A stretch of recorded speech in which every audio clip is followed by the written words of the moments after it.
Apakah hukum seorang yang semayang tapi pergerakannya mendahului pergerakan imam? Orang yang semayang sengaja dulu daripada imam berdosa. Imam tengah rokok, dia akad dah kepala. Haram. Imam tak turun lagi, dia turun dulu. Haram.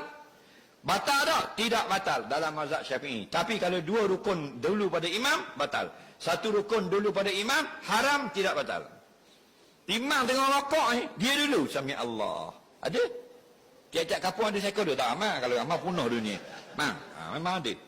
Jenis gaduh gitu. Faham? Dia nak kenal orang gini, akhirat kaki, pala dia keldar. Kerana Nabi sebut dalam hadis, ala yaqabul ladzi yarfa'u ra'sahu qabla al-imami ayyuhawilallahu ra'sahu ra'sal himari yaumil qiyamah. Hendaklah kamu takut seorang itu yang suka mengangkat kepalanya dulu dari imam angkat kepala. Dia dulu angkat kepala. Faham lagi? Allah akan tukar kepalanya hari kiamat, kepala keldai. Jelas lagi?